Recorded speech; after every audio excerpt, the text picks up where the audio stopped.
होने पर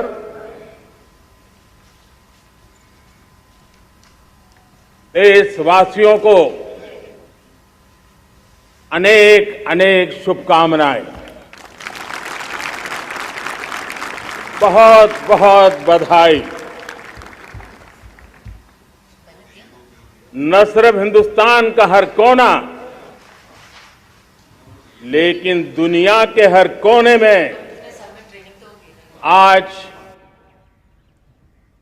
किसी न किसी रूप में भारतीयों के द्वारा या भारत के प्रति अपार प्रेम रखने वालों के द्वारा विश्व के हर कोने में यह हमारा तिरंगा आन बान शान के साथ लहरा रहा है। मैं विश्व भर में फैले हुए भारत प्रेमियों को, भारतीयों को आजादी के इस अमृत महोत्सव की बहुत बहुत बधाई देता हूं। आज का ये दिवस ऐतिहासिक दिवस है। एक पुण्य पड़ाव, एक नई राह, एक नए संकल्प और नए सामर्थ्य के साथ कदम बढ़ाने का ये शुभ अवसर है।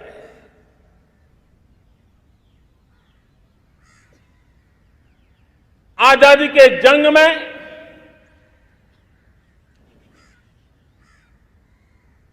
गुलामी का पूरा कालखंड संघर्ष में बीता है। हिंदुस्तान का कोई कोना ऐसा नहीं था, कोई काल ऐसा नहीं था जब देशवासियों ने सैकड़ों सालों तक गुलामी के खिलाफ जंग न किया हो, जीवन न खपाया हो, यातनाएं न झेली हो, आहुति न दी हो। आज हम सब देशवासियों के लिए ऐसे हर महापुरुष को, हर त्यागी को, हर बलिदानी को नमन करने का अवसर है, उनका ऋण स्वीकार करने का अवसर है और उनका स्मरण करते हुए उनके सपनों को जल्द से जल्द पूरा करने का संकल्प लेने का भी अवसर है।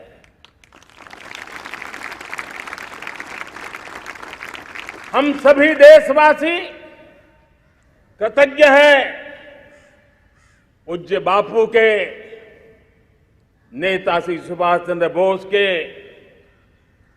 बाबा साहब आंबेडकर के, वीर सावरकर के, जिन्होंने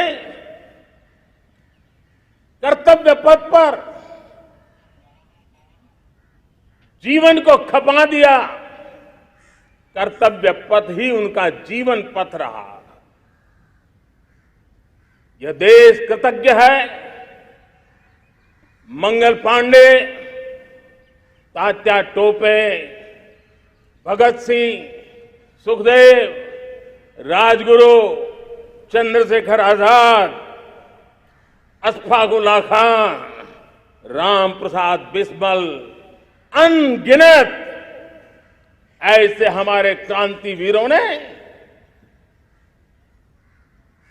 अंग्रेजों की हुकूमत की नींव हिला दी थी।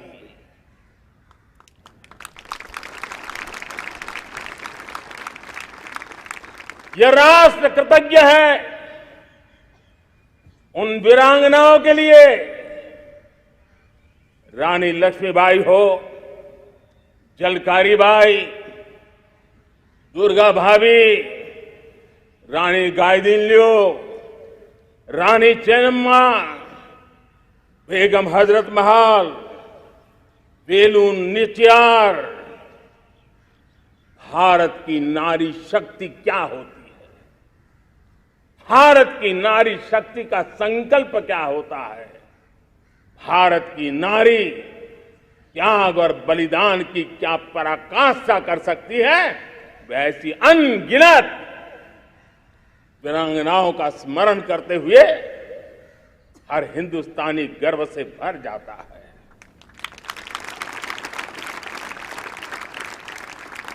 आजादी का जंग भी लड़ने वाले और आजादी के बाद देश बनाने वाले भी डॉक्टर राजेंद्र प्रसाद जी हो,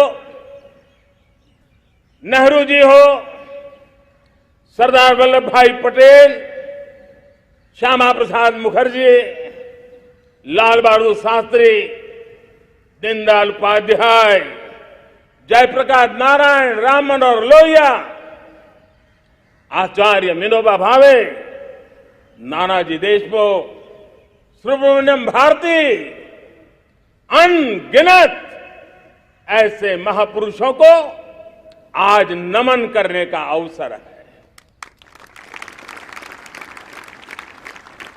जब आजादी के जंग की चर्चा करते हैं तो हम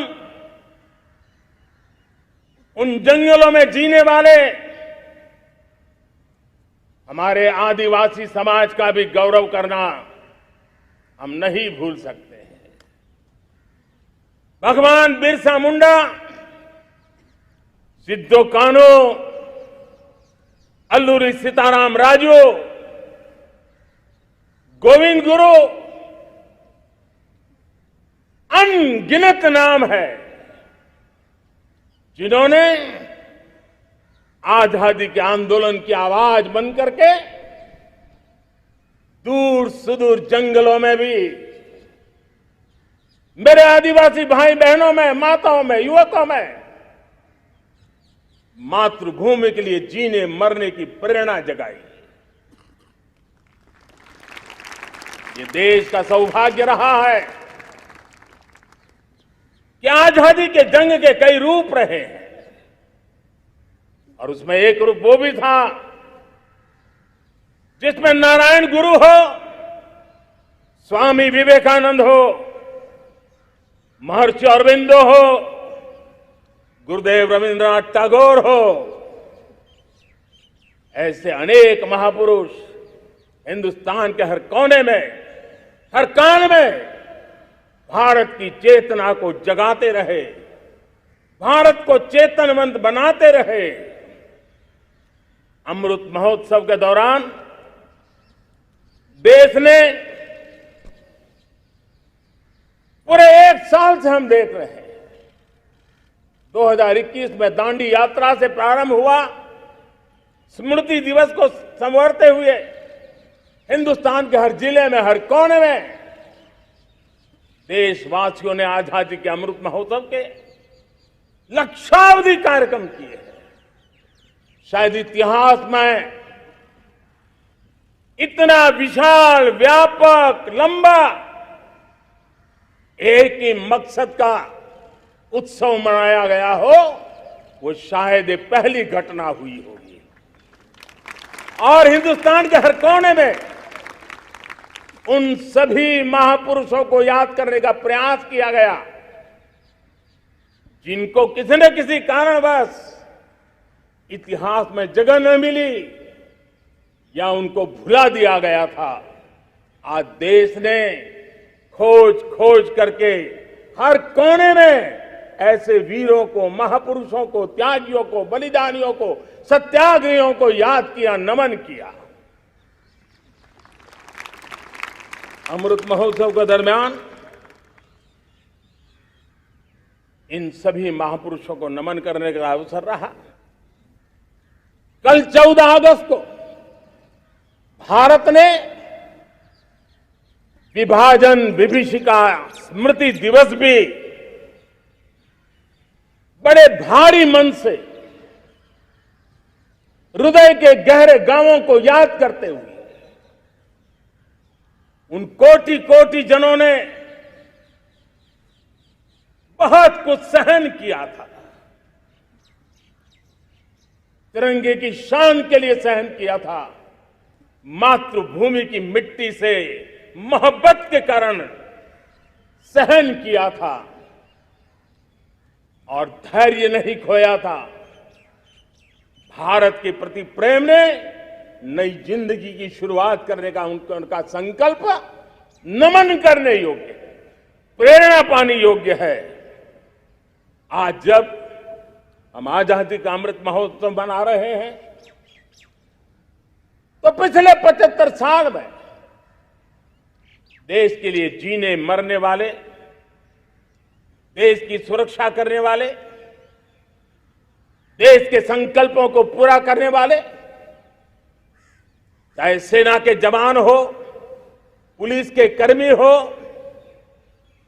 शासन में बैठे हुए ब्यूरोक्रेट्स हो, जनप्रतिनिधि हो, स्थानीय स्वराज की संस्थाओं के शासक प्रशासक रहे हो, राज्यों के शासक प्रशासक रहे हो, केंद्र के शासक प्रशासक रहे हो, 75 साल में इन सबके योगदान को भी आज स्मरण करने का अवसर है और देश के कोटि कोटि नागरिकों को भी, जिन्होंने 75 साल अनेक प्रकार की कठिनाइयों के बीच भी देश को आगे बढ़ाने के लिए अपने से जो हो सका वो करने का प्रयास किया है। मेरे प्यारे देशवासियों, 75 साल की हमारी ये यात्रा अनेक उतार चढ़ाव से भरी हुई है। सुख दुख की छाया मंडराती रही है और इसके बीच भी हमारे देशवासियों ने उपलब्धियां की है, पुरुषार्थ किया है, हार नहीं मानी है, संकल्पों को ओझल नहीं होने दिया है। और इसलिए, और ये भी सच्चाई है कि सैकड़ों सालों के गुलामी के कालखंड ने भारत के मन को, भारत के मानवीय की भावनाओं को गहरे घाव किए थे, गहरी चोटें पहुंचाई थी, लेकिन उसके भीतर एक जिद भी थी, एक जिजीविषा भी थी, एक जुनून भी था, एक जोम भी था। और उसके कारण अभावों के बीच में भी, उपहास के बीच में भी, और जब आजादी का जंग अंतिम चरण में था तो देश को डराने के लिए, निराश करने के लिए, हताश करने के लिए सारे उपाय किए गए थे। अगर आजादी आई, अंग्रेज चले जाएंगे तो देश टूट जाएगा, बिखर जाएंगे, लोग अंदर अंदर लड़ करके मर जाएंगे, कुछ नहीं बचेगा, अंधकार युग में भारत चला जाएगा। न जाने क्या क्या आशंकाएं व्यक्त की गई थी, लेकिन उनको पता नहीं था ये हिंदुस्तान की मिट्टी है, इस मिट्टी में वो सामर्थ्य है जो शासकों से भी परे सामर्थ्य का एक अंतर प्रभार लेकर के जीता रहा है, सदियों तक जीता रहा है। और उसी का परिणाम है, हमने क्या कुछ नहीं झेला। कभी अन्न का संकट झेला, कभी युद्ध के शिकार हो गए, आतंकवाद ने डगर डगर चुनौतियां पैदा की, निर्दोष नागरिकों को मौत के घाट उतार दिया गया, छद्म युद्ध चलते रहे, प्राकृतिक आपदाएं आती रही, सफलता विफलता, आशा निराशा, न जाने कितने पड़ाव आए हैं, लेकिन इन पड़ाव के बीच भी भारत आगे बढ़ता रहा। भारत की विविधता जो औरों को भारत के लिए बोझ लगती थी, वो भारत की विविधता ही भारत की एक अनमोल शक्ति है, शक्ति का एक अटूट प्रवाह है। और दुनिया को पता नहीं था कि भारत के पास एक इनहेरेंट सामर्थ्य है, एक संस्कार सरिता है, एक मन मस्तिष्क का विचारों का बंधन है, और वो है भारत लोकतंत्र की जननी है, मदर ऑफ डेमोक्रेसी है। और जिनके जहन में लोकतंत्र होता है, वे जब संकल्प करके चल पड़ते हैं, वो सामर्थ्य दुनिया की बड़ी बड़ी सल्तनतों के लिए भी संकट का काल लेकर के आती है। ये मदर ऑफ डेमोक्रेसी, ये लोकतंत्र की जननी हमारे भारत ने सिद्ध कर दिया कि हमारे पास ये एक अनमोल सामर्थ्य है। मेरे प्यारे देशवासियों, 75 साल की यात्रा में आशाएं, अपेक्षाएं, उतार चढ़ाव सब कुछ के बीच में हर एक के प्रयास से हम जहां तक पहुंच पाए थे, पहुंचे थे। और 2014 में देशवासियों ने मुझे दायित्व दिया। आजादी के बाद जन्मा हुआ मैं पहला व्यक्ति था जिसको लाल किले से देशवासियों का गौरवगान करने का अवसर मिला था।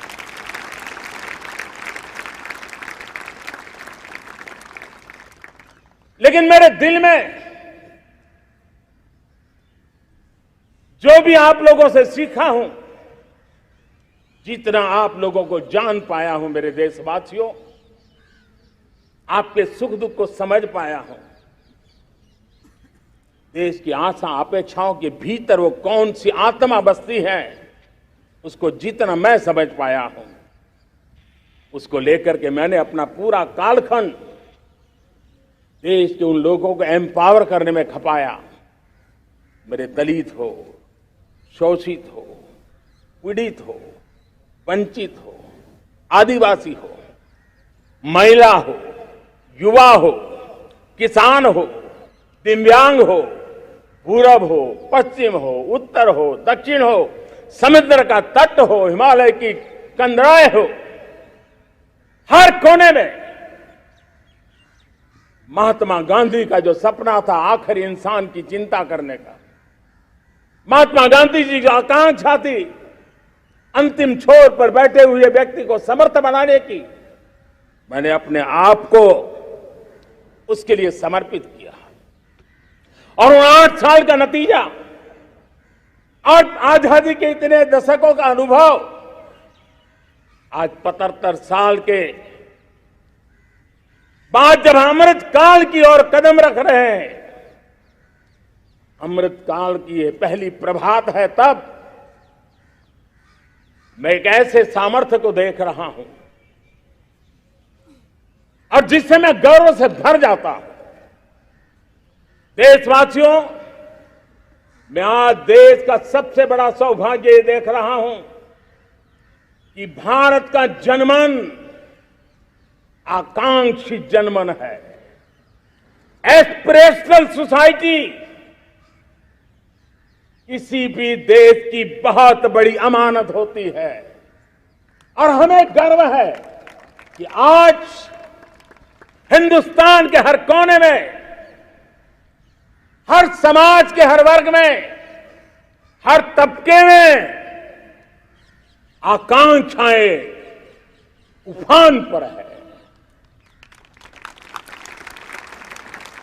देश का हर नागरिक चीजें बदलना चाहता है, बदलते देखना चाहता है, लेकिन इंतजार करने को तैयार नहीं है, अपनी आंखों के सामने देखना चाहता है, कर्तव्य से जुड़ करके करना चाहता है। वो गति चाहता है, वो प्रगति चाहता है। 75 साल में संजोए हुए सारे सपने अपने ही आंखों के सामने पूरा करने के लिए वो लालायित है, उत्साहित है, उतावला भी है।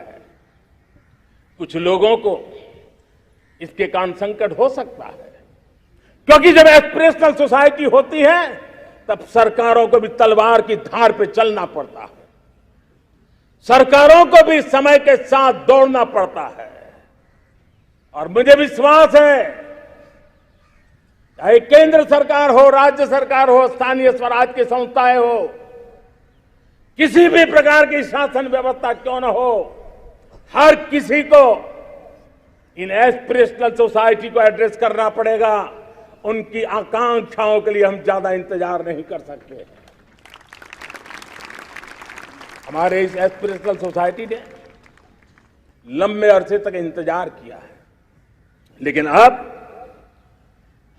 वो अपनी आने वाली पीढ़ी को इंतजार में जीने के लिए मजबूर करने को तैयार नहीं है। और इसलिए ये अमृत काल का पहली प्रभात हमें उस एस्पिरेशनल सोसाइटी की आकांक्षाओं को पूरा करने के लिए एक बहुत बड़ा सुनहरा अवसर लेकर के आई है। मेरे प्यारे देशवासियों, हमने पिछले दिनों देखा है, एक और ताकत का हमने अनुभव किया है, और वो है भारत में एक सामूहिक चेतना का पुनर्जागरण हुआ है। एक सामूहिक चेतना का पुनर्जागरण। आजादी के इतने संघर्ष में से जो अमृत था वो अब संजोया जा रहा है, संकलित हो रहा है, संकल्प में परिवर्तित हो रहा है, पुरुषार्थ की पराकाष्ठा जुड़ रही है और सिद्धि का मार्ग नजर आ रहा है। ये चेतना, मैं समझता हूं कि चेतना का जागरण, ये पुनर्जागरण, ये हमारी सबसे बड़ी अमानत है। और ये पुनर्जागरण देखिए,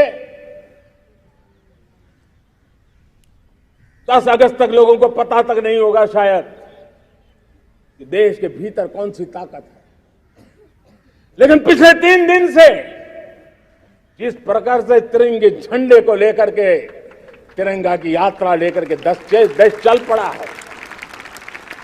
बड़े बड़े सोशल साइंस के एक्सपर्ट्स ये भी शायद कल्पना नहीं कर सकते कि मेरे भीतर के अंदर कितने, मेरे देश के भीतर कितना बड़ा सामर्थ्य है, एक तिरंगे झंडे ने दिखा दिया है। यह पुनर्चेतना, पुनर्जागरण का पल है। ये लोग समझ नहीं पाए हैं। जब देश जनता कर्फ्यू के लिए हिंदुस्तान का हर कोना निकल पड़ता है, तब उस चेतना की अनुभूति है। जब देश ताली थाली बजा करके कोरोना वॉरियर के साथ कंधे से कंधा मिला करके खड़ा हो जाता है, तब चेतना की अनुभूति होती है। जब दिया जला करके कोरोना वॉरियर की शुभकामना देने के लिए देश निकल पड़ता है, तब उस चेतना की अनुभूति होती है। दुनिया कोरोना के कालखंड में वैक्सीन लेना या न लेना, वैक्सीन काम का है कि नहीं है, उस उलझन में जी रहा था। उस समय मेरे देश के गांव गरीब भी 200 करोड़ डोज दुनिया को चौंका देने वाला काम करके दिखा देते हैं। यही चेतना है, यही सामर्थ्य है। इस सामर्थ्य ने आज देश को एक नई ताकत दी है। मेरे प्यारे भाइयों बहनों, तीसरा एक महत्वपूर्ण सामर्थ्य मैं देख रहा हूं, जैसे एस्पिरेशनल सोसाइटी, जैसे पुनर्जागरण, वैसे ही आजादी के इतने दशकों के बाद पूरे विश्व का भारत की तरफ देखने का नजरिया बदल चुका है। विश्व भारत की तरफ गर्व से देख रहा है, अपेक्षा से देख रहा है। समस्याओं का समाधान भारत की धरती पर दुनिया खोजने लगी है। दोस्तों, विश्व का ये बदलाव, विश्व की सोच में ये परिवर्तन 75 साल की हमारी अनुभव यात्रा का परिणाम है। हम जिस प्रकार से संकल्पों लेकर चल पड़े हैं, दुनिया इसे देख रही है और आखिरकार विश्व भी उम्मीदें लेकर के जी रहा है। उम्मीदें पूरे करने का सामर्थ्य कहां पड़ा है वो उसे दिखने लगा है। मैं इसे त्रिशक्ति के रूप में देखता हूं, तीन सामर्थ्य के रूप में देखता हूं। और ये त्रिशक्ति है एस्पिरेशन की, पुनर्जागरण की और विश्व की उम्मीदों की। और इसे पूरा करने के लिए हम जानते हैं दोस्तों, आज दुनिया में एक विश्वास जगने में मेरे देशवासियों की बहुत बड़ी भूमिका है। 130 करोड़ देशवासियों ने कई दशकों के अनुभव के बाद स्थिर सरकार का महत्व क्या होता है, राजनीतिक स्थिरता का महत्व क्या होता है, पॉलिटिकल स्टेबिलिटी दुनिया में किस प्रकार की ताकत दिखा सकती है, नीतियों में कैसा सामर्थ्य होता है, उन नीतियों पर विश्व का कैसे भरोसा बनता है, ये भारत ने दिखाया है और दुनिया भी इसे समझ रही है। और हम जब राजनीतिक स्थिरता हो, नीतियों में गतिशीलता हो, निर्णयों में तेजी हो, सर्वव्यापकता हो, सर्वसमावेशकता हो, तो विकास के लिए हर कोई भागीदार बनता है।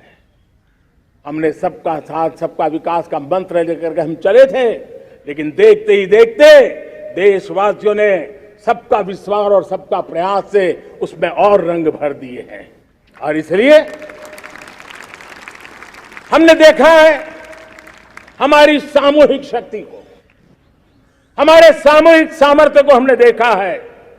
आजादी का अमृत महोत्सव जिस प्रकार से मनाया गया, जिस प्रकार से हर जिले में 75 अमृत सरोवर बनाने का अभियान चल रहा है, गांव गांव के लोग जुड़ रहे हैं, कार सेवा कर रहे हैं, अपने प्रयत्नों से अपने गांव में जल संरक्षण के लिए बड़ा अभियान चला रहे हैं। और इसलिए भाइयों बहनों, चाहे स्वच्छता का अभियान हो, चाहे गरीबों के कल्याण का काम हो, देश आज पूरी शक्ति से आगे बढ़ रहा है। लेकिन भाइयों बहनों, हम लोग आजादी के अमृत काल में हमारी 75 साल की यात्रा को उसका गौरवगान करते रहेंगे, अपनी ही पीठ थपथपाते रहेंगे, तो हमारे सपने कहीं दूर चले जाएंगे। और इसलिए 75 साल का कालखंड कितना ही शानदार रहा हो, कितने ही संकटों वाला रहा हो, कितने ही चुनौतियों वाला रहा हो, कितने ही सपने अधूरे दिखते हो, उसके बावजूद भी आज जब हम अमृत काल में प्रवेश कर रहे हैं, अगले 25 वर्ष हमारे देश के लिए अत्यंत महत्वपूर्ण है। और इसलिए जब मैं आज मेरे सामने लाल किरोस पर से 130 करोड़ देशवासियों के सामर्थ्य का स्मरण करता हूं, उनके सपनों को देखता हूं, उनके संकल्पों की अनुभूति करता हूं, तो साथियों मुझे लगता है आने वाले 25 साल के लिए हमें उस पंच प्राण पर अपनी शक्ति को केंद्रित करनी होगी, अपने संकल्पों को केंद्रित करना होगा, अपने सामर्थ्य को केंद्रित करना होगा। और हमें उन पंच प्राण को लेकर के 2047 जब आजादी के 100 साल होंगे, आजादी के दीवानों के सारे सपने पूरे करने का जिम्मा उठा करके चलना होगा। जब मैं पंच प्राण की बात करता हूं, तो पहला प्राण, अब देश बड़े संकल्प लेकर के ही चलेगा, बहुत बड़े संकल्प लेकर के चलना होगा। और वो बड़ा संकल्प है विकसित भारत, अब उससे कुछ कम नहीं होना चाहिए। बड़ा संकल्प। दूसरा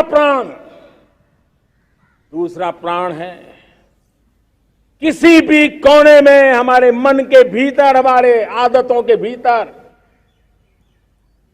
गुलामी का एक भी अंश अगर भी अभी भी है तो उसको किसी भी हालत में बचने नहीं देना।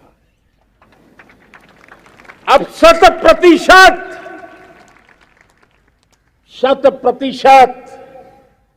सैकड़ों साल की गुलामी ने जहां हमें जकड़ कर रखा है, हमारे मनोभाव को बांध करके रखा हुआ है, हमारी सोच में विकृतियां पैदा करके रखी है, हमें गुलामी की छोटी सी छोटी चीज भी कहीं नजर आती है, हमारे भीतर नजर आती है, हमारे आसपास नजर आती है, हमें उससे मुक्ति पानी ही होगी। ये हमारा दूसरी प्राण शक्ति है। तीसरी प्राण शक्ति, हमें हमारी विरासत पर गर्व होना चाहिए। हमारी विरासत के प्रति, क्योंकि यही विरासत है जिसने कभी भारत को स्वर्णिम काल दिया था, और यही विरासत है जो समयानुकूल परिवर्तन करने की आदत रखती है। यही विरासत है जो काल बाह्य छोड़ती रही है, नित्य नूतन स्वीकारती रही है। और इसलिए इस विरासत के प्रति हमें गर्व होना चाहिए। चौथा प्राण,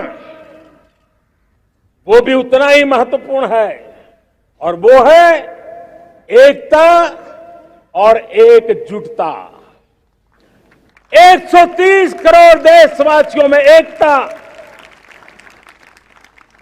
न कोई अपना न कोई पराया। एकता की ताकत एक भारत श्रेष्ठ भारत के सपनों के लिए हमारा चौथा प्राण है। और पांचवा प्राण है नागरिकों का कर्तव्य। नागरिकों का कर्तव्य जिसमें प्रधानमंत्री भी बाहर नहीं होता है, मुख्यमंत्री भी बाहर नहीं होता है, वो भी नागरिक है। नागरिकों का कर्तव्य, यह हमारे आने वाली 25 साल के सपनों को पूरा करने के लिए एक बहुत बड़ी प्राण शक्ति है। मेरे प्यारे देशवासियों, जब सपने बड़े होते हैं,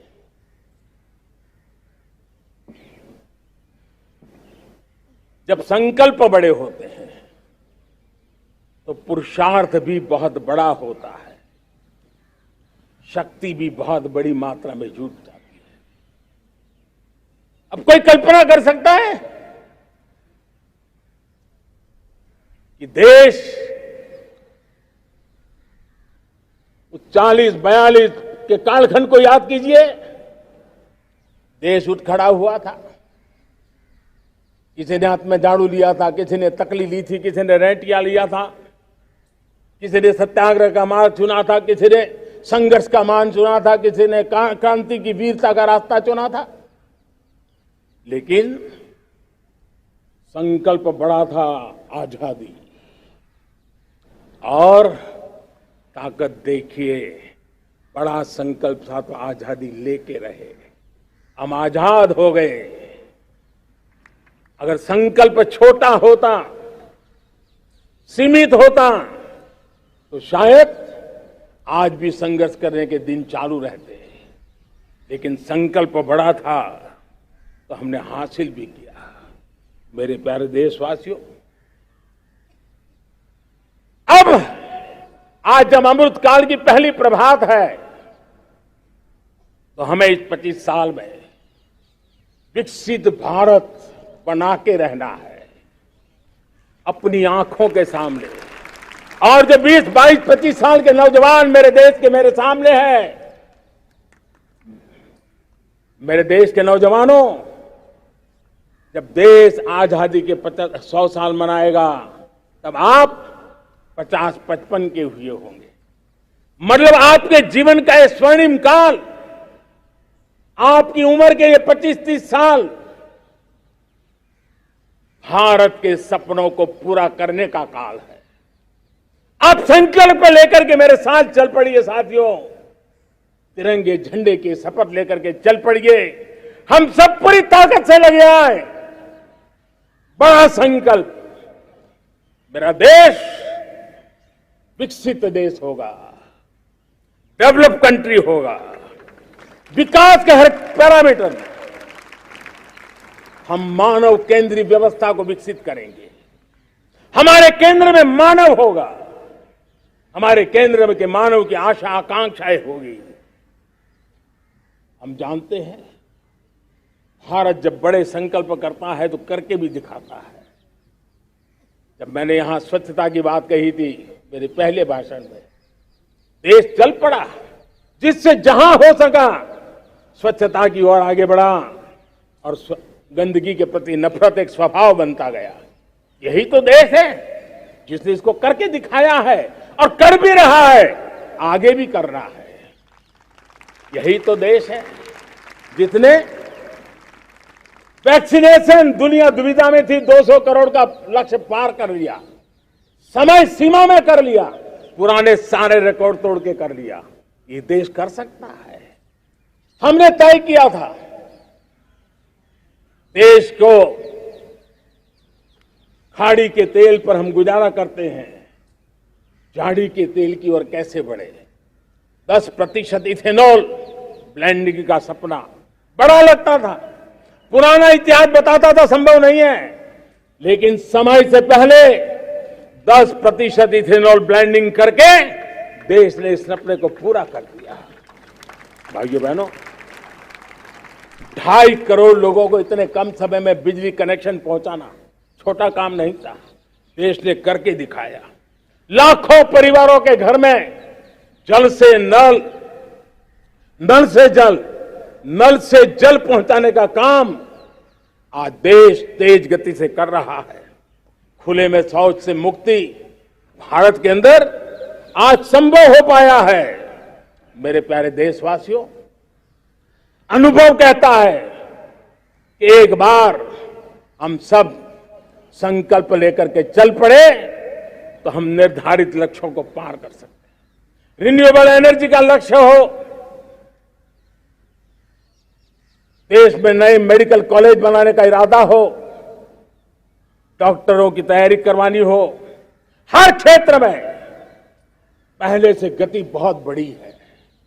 और इसलिए मैं कहता हूं, अब आने वाले 25 साल बड़े संकल्प के हो। यही हमारा प्राण, वही हमारा प्रण भी होना चाहिए। दूसरी बात मैंने कही है, उस प्राण शक्ति की मैंने चर्चा की है कि गुलामी की मानसिकता। देश की सोचिए भाइयों, कब तक दुनिया हमें सर्टिफिकेट बांटती रहेगी? कब तक दुनिया के सर्टिफिकेट पर हम गुजारा करेंगे? क्या हम अपने मानक नहीं बनाएंगे? क्या 130 करोड़ का देश अपने मानकों को पार करने के लिए पुरुषार्थ नहीं कर सकता है? हमें किसी भी हालत में औरों के जैसा दिखने की कोशिश करने की जरूरत नहीं है। हम जैसे हैं वैसे, लेकिन सामर्थ्य के साथ खड़े होंगे, ये हमारा मिजाज होना चाहिए। हमें गुलामी से मुक्ति चाहिए। हमारे मन के भीतर, दूर दूर 7 समंदर के नीचे भी गुलामी का तत्व नहीं बच रहना चाहिए। और मैं आशा देखता हूं, जिस प्रकार से नई राष्ट्रीय शिक्षा नीति बनी है, जिस मंथन के साथ बनी है, कोटि कोटि लोगों के विचार प्रवाह को संकलित करते हुए बनी है, और भारत की धरती की जमीन से जुड़ी हुई शिक्षा नीति बनी। रसकस हमारी धरती के मिले हैं। हमने जो कौशल्य पर बल दिया है, ये एक ऐसा सामर्थ्य है जो हमें गुलामी से मुक्ति की ताकत देगा।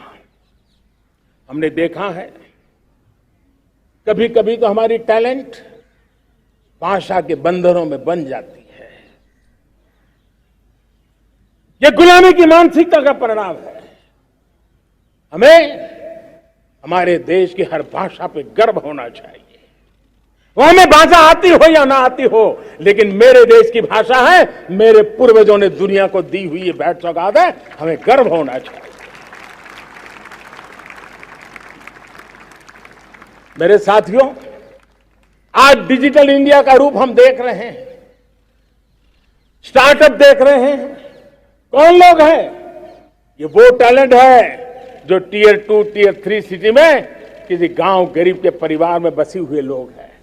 ये हमारे नौजवान हैं जो आज नई नई खोज के साथ दुनिया के सामने आ रहे हैं। गुलामी की मानसिकता हमें उसे तिलांजलि देनी पड़ेगी, अपने सामर्थ्य पे भरोसा करना होगा। दूसरी एक बात जो मैंने कही, तीसरी मेरी प्राण शक्ति की बात है, वो है हमारी विरासत पर हमें गर्व होना चाहिए। जब हम अपनी धरती से जुड़ेंगे, जब हम अपनी धरती से जुड़ेंगे, तभी तो ऊंचा उड़ेंगे।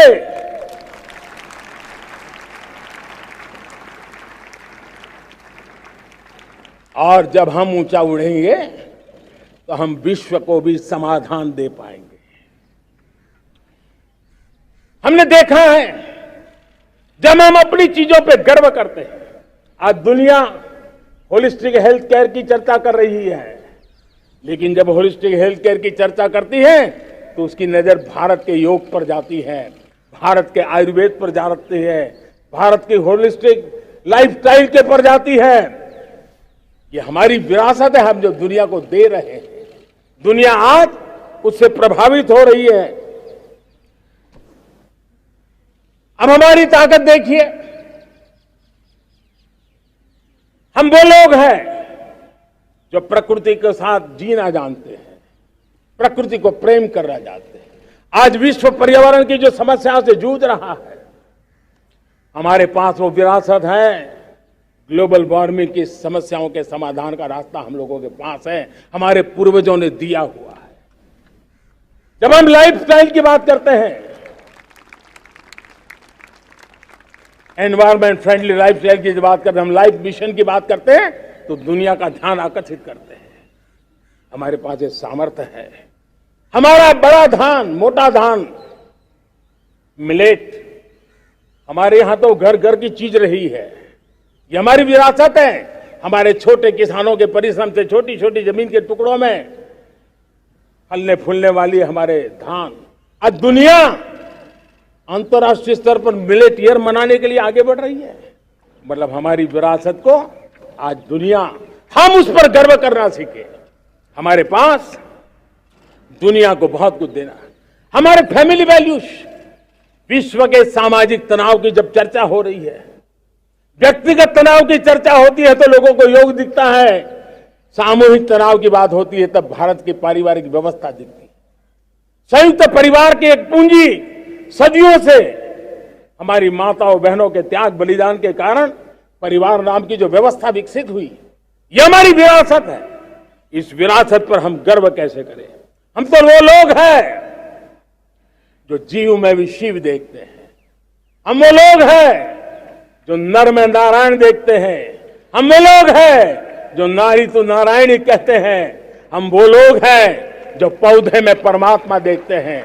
हम वो लोग हैं जो नदी को मां मानते हैं। हम वो लोग हैं जो हर कंकर में शंकर देखते हैं। ये हमारा सामर्थ्य है। हर नदी में मां का रूप देखते हैं। पर्यावरण की इतनी व्यापकता, विशालता, ये हमारा गौरव। हम विश्व के सामने जब खुद गर्व करेंगे तो दुनिया करेगी।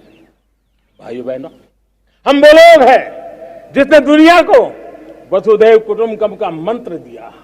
हम वो लोग हैं जो दुनिया को कहते हैं एकम सत विप्रहा बदौ वदंती। आज जो होलियर देन दाऊ का जो संकट चल रहा है, तुझसे बड़ा मैं हूं, ये जो तनाव का कारण बना हुआ है, दुनिया को एकम सत विप्रादा बहुधा वदंती का ज्ञान देने वाली विरासत हमारे पास है। जो कहते हैं सत्य एक है, जानकार लोग उसको अलग अलग तरीके से कहते हैं। ये गौरव हमारा है। हम लोग हैं जो कहते हैं यत पिंडे तद ब्रह्मांडे। कितनी बड़ी सोच है। जो ब्रह्मांड में है वो हर जीव मात्र में है। यत पिंडे तद ब्रह्मांडे, ये कहने वाले हम लोग हैं। हम वो लोग हैं जितने दुनिया का कल्याण देखा है। हम जन कल्याण से जग कल्याण के राही रहे हैं। जन कल्याण से जग कल्याण की राह पर चलने वाले हम लोग जब दुनिया की कामना करते हैं तब कहते हैं सर्वे अपि सुखिनः सन्तु सर्वे सन्तु निरामया। सबके सुख की बात, सबके आरोग्य की बात करना, यह हमारी विरासत है। और इसलिए हम बड़ी शान के साथ हमारी इस विरासत का गर्व करना सीखें।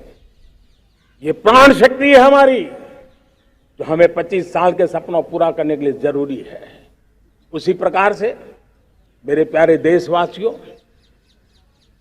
एक और महत्वपूर्ण विषय है एकता, एकजुटता। इतने बड़े देश को, उसकी विविधता को हमें सेलिब्रेट करना है। इतने पंथ परंपराएं, ये हमारे आन बान शान है। कोई नीचा नहीं, कोई ऊंचा नहीं है, सब बराबर है। कोई मेरा नहीं, कोई पराया नहीं, सब अपने हैं। ये भाव एकता के लिए बहुत जरूरी है। घर में भी एकता की नींव तभी रखी जाती है जब बेटे बेटी एक समान हो। अगर बेटे बेटी एक समान नहीं होंगे तो एकता के मंत्र नहीं गूंज सकते हैं। जेंडर इक्वलिटी हमारी एकता के लिए पहली शर्त। जब हम एकता की बात करते हैं, अगर हमारे एक ही पैरामीटर हो, एक ही मानदंड हो, जिस मानदंड को हम कहें इंडिया फर्स्ट, मैं जो कुछ भी कर रहा हूं, जो भी सोच रहा हूं, जो बोल रहा हूं, इंडिया फर्स्ट के अनुकूल है, एकता का रास्ता खुल जाएगा। दोस्त, हमें एकता से बांधने का वो मंत्र है, हमें इसको पकड़ना है। मुझे पूरा विश्वास है कि हम समाज के अंदर ऊंच नीच के भेदभावों से, मेरे तेरे के भेदभावों से हम सबकी पुजारी बने। श्रमेव जयते कहते हैं हम, श्रमिक का सम्मान, ये हमारा स्वभाव होना चाहिए। लेकिन भाइयों बहनों, मैं लाल किले से मेरी एक पीड़ा और कहना चाहता हूं। ये दर्द मैं कह बिना नहीं रह सकता। मैं जानता हूं कि शायद लाल किले का विषय नहीं हो सकता है, लेकिन मेरे भीतर का दर्द मैं कहां कहूंगा। देशवासियों के सामने नहीं कहूंगा तो कहां कहूंगा। और वो है, किसी न किसी कारण से हमारे अंदर एक ऐसी विकृति आई है, हमारी बोलचाल में, हमारे व्यवहार में, हमारे कुछ शब्दों में, हम नारी का अपमान करते हैं।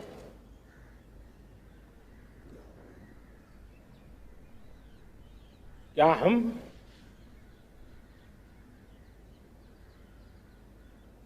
स्वभाव से, संस्कार से, रोजमर्रा की जिंदगी में नारी को अपमानित करने वाली हर बात से मुक्ति का संकल्प ले सकते हैं?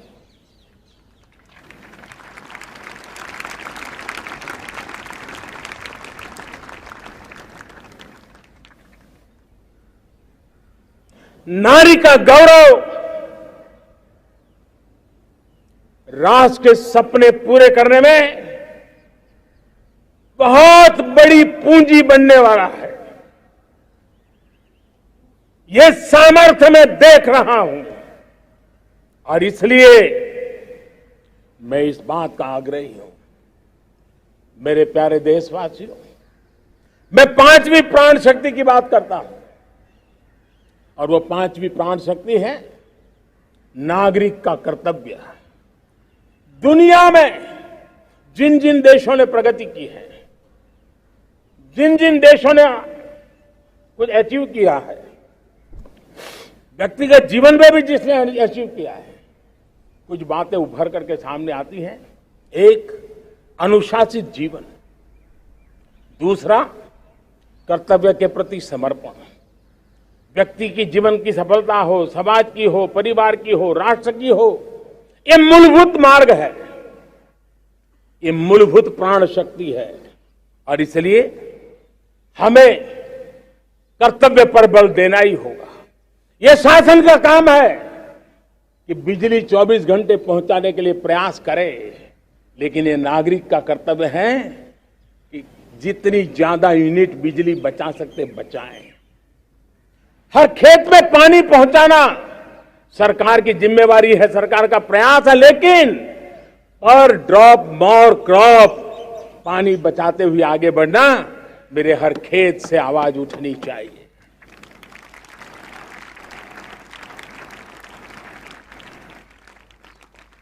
केमिकल मुक्त खेती, ऑर्गेनिक फार्मिंग, प्राकृतिक खेती, ये हमारा कर्तव्य है। साथियों, चाहे पुलिस हो या पीपल हो, शासक हो या प्रशासक हो, ये नागरिक कर्तव्य से कोई अछूता नहीं हो सकता है। हर कोई अगर नागरिक के कर्तव्यों को निभाएगा तो मुझे विश्वास है कि हम इच्छित लक्ष्य को प्राप्त करने में समय से पहले सिद्धि प्राप्त कर सकते हैं। मेरे प्यारे देशवासियों, आज महर्षि अरविंदो की जन्म जयंती भी है। मैं उस महापुरुष के चरणों में नमन करता हूं, लेकिन हमें उस महापुरुष को याद करना होगा जिन्होंने कहा था, स्वदेशी से स्वराज, स्वराज से सुराज। ये उनका मंत्र है। हम सबको सोचना होगा कि हम कब तक दुनिया के और लोगों पर निर्भर रहेंगे। क्या हमारे देश का अन्न की आवश्यकता हो, हम आउटसोर्स कर सकते हैं क्या? जब देश ने तय कर लिया कि हमारा पेट हम खुद भरेंगे, देश ने करके दिखाया कि नहीं दिखाया? एक बार संकल्प लेते हैं तो होता है दोस्त। और इसलिए आत्मनिर्भर भारत, ये हर नागरिक का, हर सरकार का, समाज के हर इकाई का ये दायित्व बन जाता है। ये आत्मनिर्भर भारत, ये सरकारी एजेंडा, सरकारी कार्यक्रम नहीं है। ये समाज का जन आंदोलन है जिसे हमें आगे बढ़ाना है। मेरे साथियों, आज जब ये बात हमने सुनी, आजादी के 75 साल के बाद जिस आवाज को सुनने के लिए हमारे कान तरस रहे थे, 75 साल के बाद वो आवाज सुनाई दी है।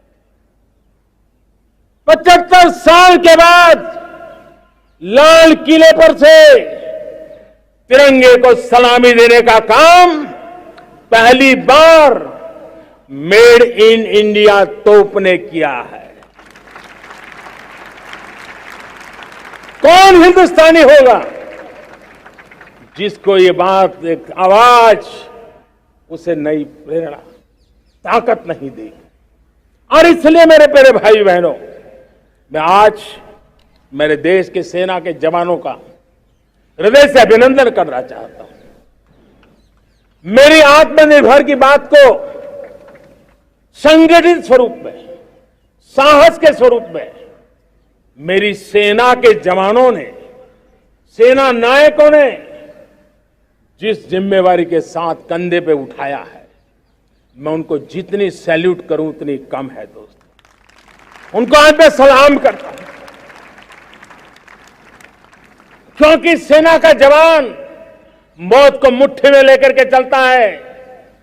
मौत और जिंदगी के बीच में कोई फासला ही नहीं होता है, और तब बीच में वो डट करके खड़ा होता है। और वो मेरा सेना का जवान तय करे कि हम 300 ऐसी चीजें अब लिस्ट करते हैं जो हम विदेश से नहीं लाएंगे, हमारे देश की ये संकल्प छोटा नहीं है। मुझे इस संकल्प में भारत के आत्मनिर्भर भारत के उज्ज्वल भविष्य के वो बीज मैं देख रहा हूं जो इस सपने को वटवृक्ष में परिवर्तित करने वाले हैं। सैल्यूट, सैल्यूट मेरे सेना के अधिकारियों को, सैल्यूट।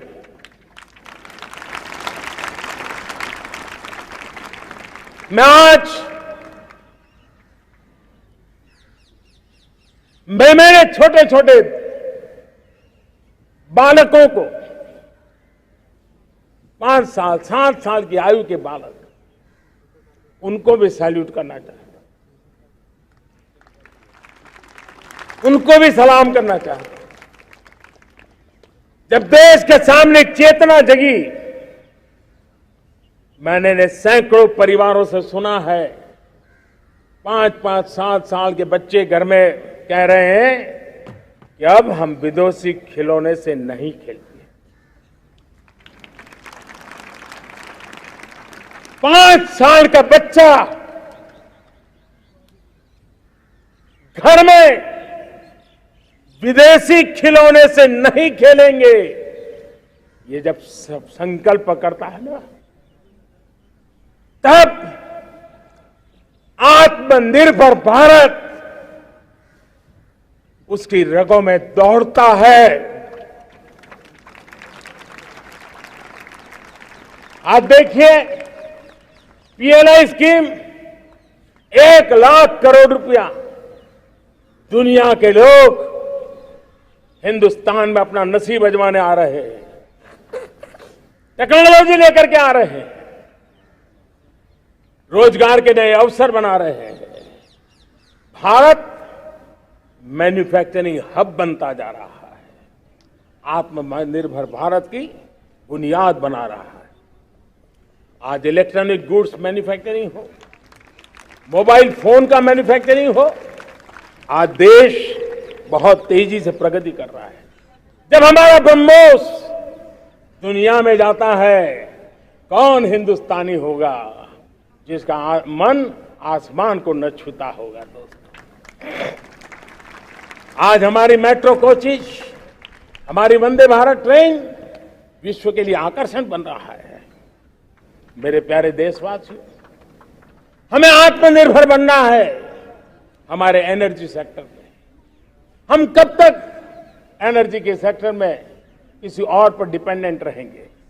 और हमें सोलार का क्षेत्र हो, विंड एनर्जी का क्षेत्र हो, रिन्यूएबल के और भी जो रास्ते हो, मिशन हाइड्रोजन हो, बायोफ्यूल की कोशिश हो, इलेक्ट्रिक व्हीकल पर जाने की बात हो, हमें आत्मनिर्भर बन करके इन व्यवस्थाओं को आगे बढ़ाना होगा। मेरे प्यारे भारत देशवासियों, आज प्राकृतिक खेती भी आत्मनिर्भर का एक मार्ग है। फर्टिलाइजर से जितनी ज्यादा मुक्ति, आज देश में नैनो फर्टिलाइजर के कारखाने की नई आशा लेकर के आए हैं। लेकिन प्राकृतिक खेती, केमिकल फ्री खेती आत्मनिर्भर को ताकत दे सकती है। आज देश में रोजगार के क्षेत्र में ग्रीन जॉब के नए नए क्षेत्र बहुत तेजी से खुल रहे हैं। भारत ने नीतियों के द्वारा स्पेस को खोल दिया है। ड्रोन की बहुत दुनिया में सबसे प्रगतिशील पॉलिसी लेकर के आए हैं। हमने देश के नौजवानों के लिए नए द्वार खोल दिए हैं। मेरे प्यारे भाइयों बहनों, मैं प्राइवेट सेक्टर को भी आह्वान करता हूं, आइए हमें विश्व में छा जाना है। आत्मनिर्भर भारत का यह भी सपना है कि दुनिया को भी जो आवश्यकताएं हैं उसको पूरा करने में भारत पीछे नहीं जाएगा। हमारे लघु उद्योग हो, सूक्ष्म उद्योग हो, कुटीर उद्योग हो, जीरो डिफेक्ट जीरो इफेक्ट, हमें उस करके हमें दुनिया में जाना होगा। हमें स्वदेशी पर गर्व करना होगा। मेरे प्यारे देशवासियों, हम बार बार लाल बहादुर शास्त्री जी को याद करते हैं। जय जवान जय किसान का उनका मंत्र आज भी देश के लिए प्रेरणा है। बाद में अटल बिहारी वाजपेयी जी ने जय विज्ञान कह करके उसमें एक कड़ी जोड़ दी थी और देश ने उसको प्राथमिकता दी थी। लेकिन अब अमृतकाल के लिए एक और अनिवार्यता है और वो है जय अनुसंधान। जय जवान, जय किसान, जय विज्ञान, जय अनुसंधान, इनोवेशन। और मुझे मेरे देश की युवा पीढ़ी में भरोसा है। इनोवेशन की ताकत देखिए, आज हमारा यूपीआई, भीम, हमारा डिजिटल पेमेंट, फिनटेक की दुनिया में हमारा स्थान, आज विश्व में रियल टाइम 40% अगर डिजिटल फाइनेंशियल का ट्रांजैक्शन होता है तो मेरे देश में हो रहा है। हिंदुस्तान ने ये करके दिखाया है। मेरे प्यारे देशवासियों, अब हम 5G के दौर की ओर कदम रख रहे हैं। बहुत दूर इंतजार नहीं करना होगा, हम कदम मिलाने वाले हैं। हम ऑप्टिकल फाइबर गांव-गांव में पहुंचा रहे हैं। डिजिटल इंडिया का सपना गांव से गुजरेगा, ये मुझे पूरी जानकारी है। आज मुझे खुशी है, हिंदुस्तान के 4 लाख कॉमन सर्विस सेंटर्स गांवों में विकसित हो रहे हैं। गांव के नौजवान बेटे बेटियां कॉमन सर्विस सेंटर चला रही हैं। देश गर्व कर सकता है कि गांव के क्षेत्र में 4 लाख डिजिटल एंटरप्रेन्योर का तैयार होना और सारी सेवाएं लोग, गांव के लोग उनके यहां लेने के लिए आदी बन जाए, ये अपने आप में टेक्नोलॉजी हब बनने की भारत की जो ताकत है। मेरे प्यारे देशवासियों, ये जो डिजिटल इंडिया का मूवमेंट है, जो सेमीकंडक्टर की ओर हम कदम मांड रहे हैं, 5G की ओर कदम मांड रहे हैं, ऑप्टिकल फाइबर का नेटवर्क बिछा रहे हैं, ये सिर्फ आधुनिकता की पहचान ऐसा नहीं है। 3 बड़ी ताकतें इसके अंदर समाहित है। शिक्षा में आमूलचूल क्रांति, ये डिजिटल माध्यम से आने वाली है।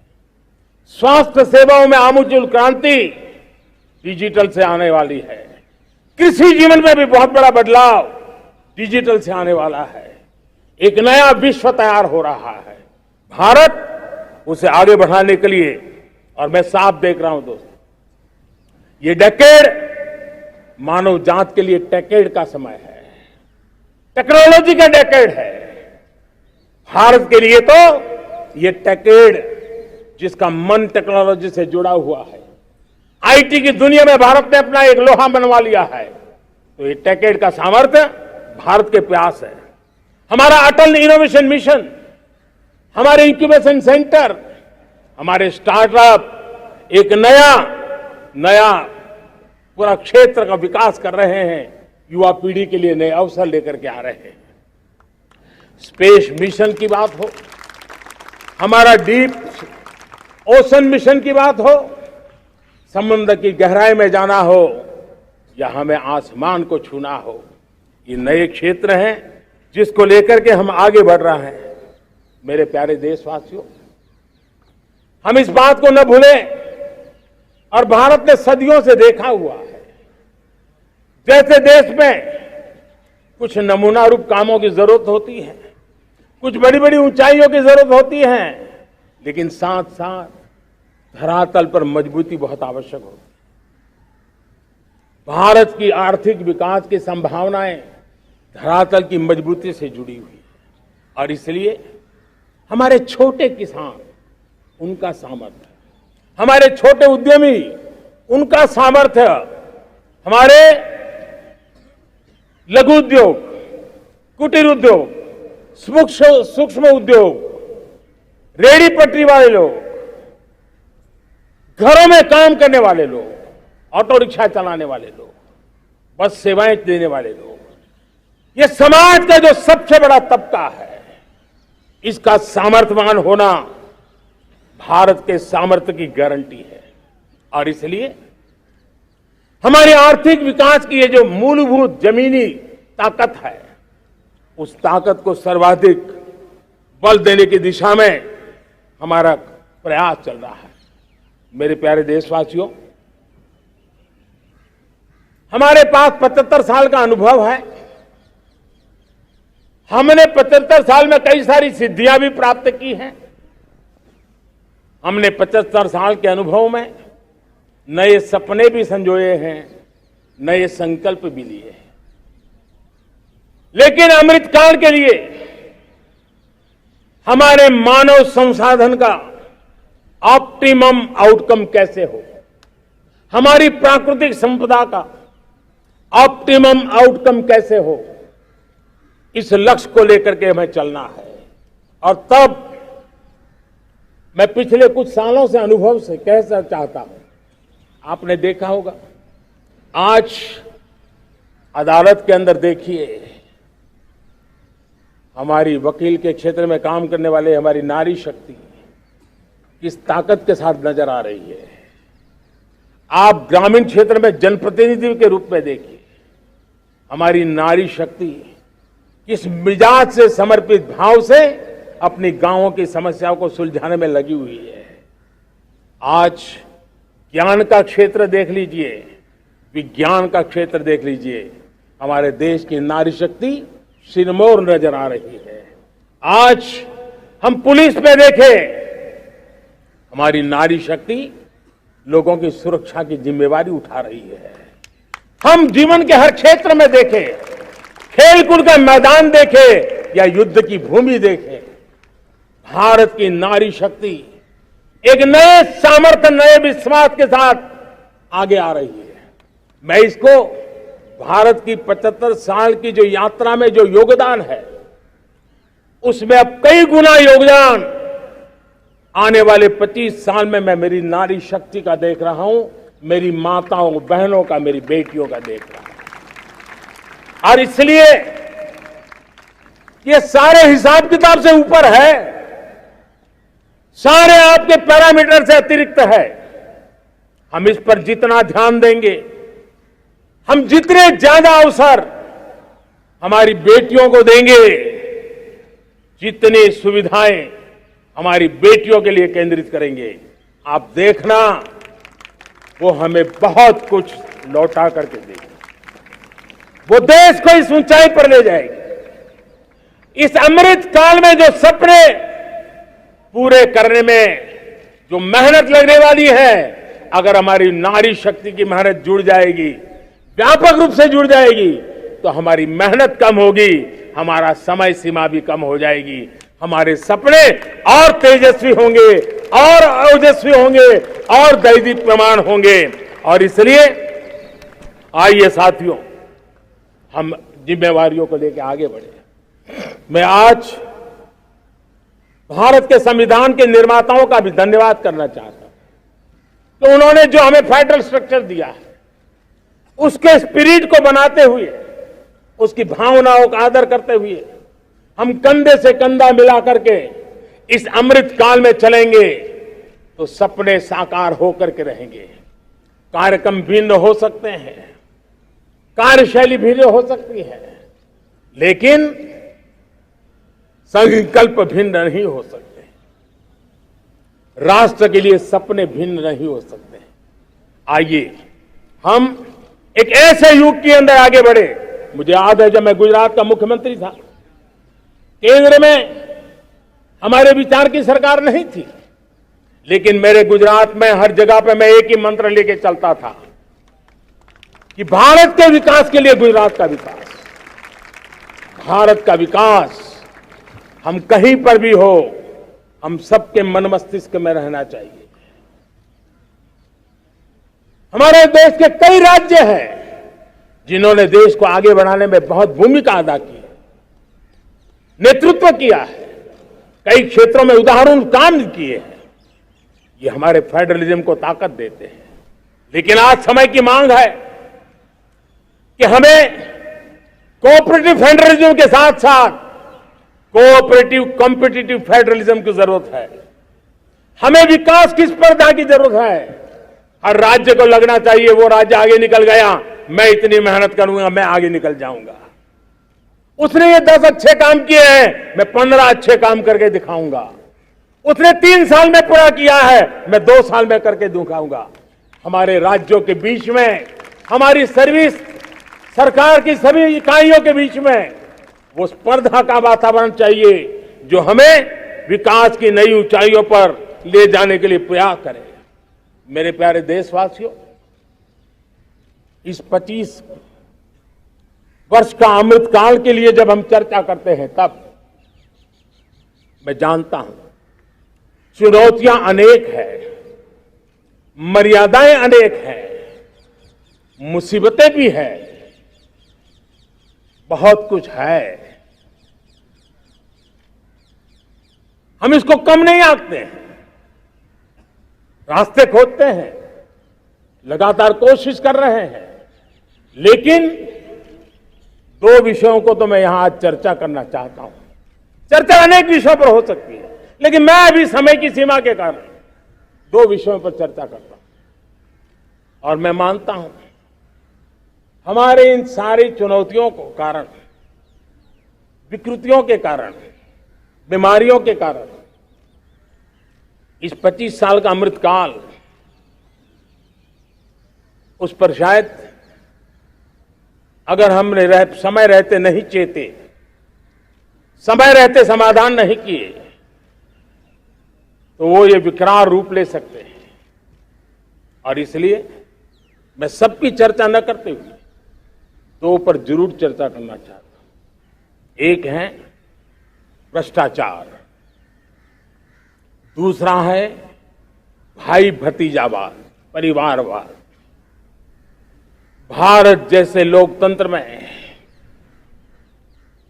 जहां लोग गरीबी से जूझ रहे हैं, जब एक तरफ से देखते हैं एक तरफ वो लोग हैं जिनके पास रहने के लिए जगह नहीं है, दूसरी तरफ वो तरह लोग हैं जिनको अपना चोरी किया हुआ माल रखने के लिए जगह नहीं है। ये स्थिति अच्छी नहीं है। और इसलिए हमें भ्रष्टाचार के खिलाफ पूरी ताकत से लड़ना है। पिछले 8 वर्षों में डायरेक्ट बेनिफिट ट्रांसफर के द्वारा, आधार, मोबाइल, इन सारे आधुनिक व्यवस्थाओं का उपयोग करते हुए 2 लाख करोड़ रुपए जो गलत हाथों में जाते थे, उसको बचा करके देश की भलाई के लिए काम लगाने में हम सफल हुए हैं। जो लोग पिछली सरकारों में बैंकों को लूट लूट करके भाग गए, उनकी संपत्तियां जब्त कर करके वापस लाने की कोशिश कर रहे हैं। कईयों को जेलों में जीने के लिए मजबूर करके रखा हुआ है। हमारी कोशिश है जिन्होंने देश को लूटा है उनको लौटाना पड़े, वो स्थिति हम पैदा करेंगे। भाइयों बहनों, अब भ्रष्टाचार के खिलाफ मैं साफ देख रहा हूं कि हम एक निर्णायक कालखंड में कदम रख रहे हैं। बड़े बड़े चमरबंदी भी बच नहीं पाएंगे। इस मिजाज के साथ भ्रष्टाचार के खिलाफ एक निर्णायक कालखंड में अब हिंदुस्तान कदम रख रहा है। और मैं लाल किले की प्राचीर से बड़ी जिम्मेवारी के साथ कह रहा हूं। और इसलिए भाइयों बहनों, भ्रष्टाचार दीमक की तरह देश को खोखला कर रहा है। मुझे इसके खिलाफ लड़ाई लड़नी है, लड़ाई को तेज करना है, निर्णायक मोड़ पे लेकर के ही जाना है। तब मेरे 130 करोड़ देशवासी, आप मुझे आशीर्वाद दीजिए, आप मेरा साथ दीजिए।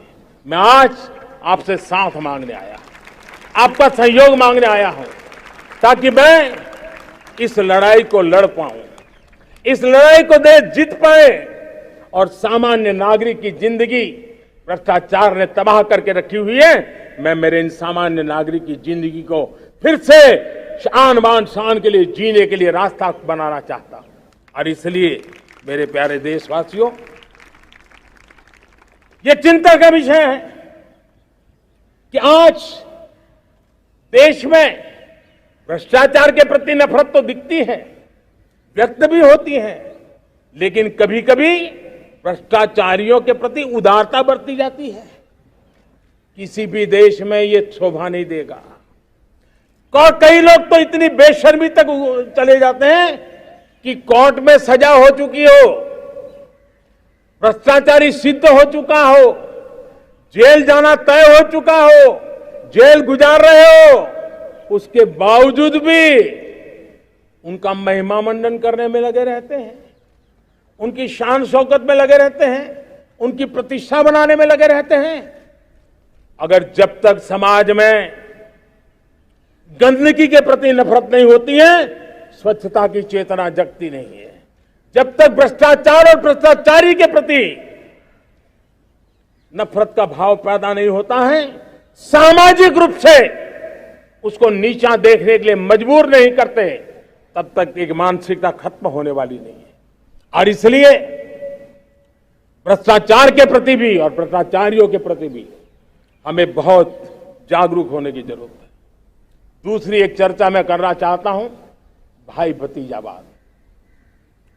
और जब मैं भाई भतीजावाद, परिवारवाद की बात करता हूं तो लोगों को लगता है मैं सिर्फ राजनीतिक क्षेत्र की बात करता हूं। जी नहीं, दुर्भाग्य से राजनीतिक क्षेत्र की उस बुराई ने हिंदुस्तान की हर संस्थाओं में परिवारवाद को पोषित कर दिया है। परिवारवाद हमारी अनेक संस्थाओं को अपने में लपेटे हुए है और उसके कारण मेरे देश की टैलेंट को नुकसान होता है, मेरे देश के सामर्थ्य को नुकसान होता है। जिनके पास अवसर की संभावनाएं हैं वो परिवारवाद, भाई भतीजे के बाद बाहर रह जाता है। भ्रष्टाचार का भी कारण ये भी एक बन जाता है ताकि उसका कोई भाई भतीजे के कार्य आसरा नहीं है तो लगता है चलो भाई कहीं से खरीद करके जगह बना लूं। इस परिवारवाद से, भाई भतीजावाद से हमें हर संस्थाओं में एक नफरत पैदा करनी पड़ी होगी, जागरूकता पैदा करनी होगी, तब हम हमारी संस्थाओं को बचा पाएंगे। संस्थाओं के उज्जवल भविष्य के लिए बहुत आवश्यक है। उसी प्रकार से राजनीति में भी परिवारवाद ने देश के सामर्थ्य को सबसे सारा अन्याय किया है। परिवारवादी राजनीति परिवार की भलाई के लिए होती है, उसको देश की भलाई से कोई लेना देना नहीं होता है। और इसलिए लाल किले की प्राचीर से तिरंगे झंडे के आन बान शान के नीचे भारत के संविधान का स्मरण करते हुए मैं देशवासियों को खुले मन से कहना चाहता हूं, आइए हिंदुस्तान के राजनीति के शुद्धिकरण के लिए भी, हिंदुस्तान की सभी संस्थाओं के शुद्धिकरण के लिए भी हमें देश को इस परिवारवादी मानसिकता से मुक्ति दिला करके योग्यता के आधार पर देश को आगे ले जाने की ओर बढ़ना होगा। यह अनिवार्यता है, वरना हर किसी का मन कुंठित रहता है कि मैं उसके लिए योग्य था, मुझे नहीं मिला क्योंकि मेरा कोई चाचा, मामा, पिता, दादा, दादी, नाना, नानी कोई वहां थे नहीं। ये मनस्थिति किसी भी देश के लिए अच्छी नहीं। मेरे देश के नौजवानों, मैं आपके उज्जवल भविष्य के लिए, आपके सपनों के लिए, मैं भाई भतीजावाद के खिलाफ लड़ाई में आपका साथ चाहता हूं। परिवारवादी राजनीति के खिलाफ लड़ाई में मैं आपका साथ चाहता हूं। ये संवैधानिक जिम्मेवारी मानता हूं मैं, ये लोकतंत्र की जिम्मेवारी मानता हूं मैं, ये लाल किले के प्राचीर से कही गई बात की ताकत में मानता हूं और इसलिए मैं आज आपका अवसर चाहता हूं। हमने देखा पिछले दिनों खेलों में, ऐसा तो नहीं है कि देश के पास पहले प्रतिभाएं नहीं रही होंगी, ऐसा तो नहीं है कि खेलकूद की दुनिया में हिंदुस्तान के नौजवान, हमारे बेटे बेटियां कुछ कर नहीं सकते, लेकिन सिलेक्शन भाई भतीजेवाद की चैनल से गुजरते थे और उसके कारण वो खेल के मैदान तक, उस देश तक तो पहुंच जाते थे। जीत हार से उन्हें लेना देना नहीं था, लेकिन जब ट्रांसपेरेंसी आई, योग्यता के आधार पर खिलाड़ियों का चयन होने लगा, पूर्ण पारदर्शिता से खेल के मैदान में सामर्थ्य का सम्मान होने लगा, आज देखिए दुनिया में खेल के मैदान में भारत का तिरंगा फहरता है, भारत का राष्ट्रगान गाया जाता है, गर्व होता है और परिवारवाद से मुक्ति होती है, भाई भतीजावाद से मुक्ति होती है, तो ये नतीजे आते हैं। मेरे प्यारे देशवासियों, ये ठीक है, चुनौतियां बहुत हैं। अगर इस देश के सामने करोड़ों संकट हैं तो करोड़ों समाधान भी है, और मेरा 130 करोड़ देशवासियों पर भरोसा है। 130 करोड़ देशवासी निर्धारित लक्ष्य के साथ, संकल्प के प्रति समर्पण के साथ, जब 130 करोड़ देशवासी एक कदम आगे रखते हैं ना, तो हिंदुस्तान 130 करोड़ कदम आगे बढ़ जाता है। इस सामर्थ्य को लेकर के हमने आगे बढ़ना है। इस अमृत काल में, जब ये अमृत काल की पहली बेला है, पहली प्रभात है, हमें आने वाले 25 साल को एक पल भी भूलना नहीं है। एक एक दिन, समय का प्रत्येक क्षण, जीवन का प्रत्येक कण मातृभूमि के लिए जीना, और तभी आजादी के दीवानों को हमारी सच्ची श्रद्धांजलि होगी। तभी 75 साल तक देश को यहां तक पहुंचाने में जिन जिन लोगों ने योगदान किया, उनका पुण्य स्मरण हमें काम आएगा। मैं देशवासियों से आग्रह करते हुए, नई संभावनाओं को संजोते हुए, नए संकल्पों को पार करते हुए, आगे बढ़ने का विश्वास लेकर के आज अमृत काल का आरंभ करते हैं। आजादी का अमृत महोत्सव अब अमृत काल की दिशा में पलट चुका है, आगे बढ़ चुका है। तब इस अमृत काल में सबका प्रयास अनिवार्य है, सबका प्रयास ही परिणाम लाने वाला है। टीम इंडिया की भावना ही देश को आगे बढ़ने वाली है। 130 करोड़ देशवासियों की ये टीम इंडिया एक टीम के रूप में आगे बढ़ करके सारे सपनों को साकार करेंगी। इसी पूरे विश्वास के साथ मेरे साथ बोलिए, जय हिंद, जय हिंद, जय हिंद, भारत माता की, भारत माता की, भारत माता की, वंदे वंदे वंदे। बहुत बहुत धन्यवाद।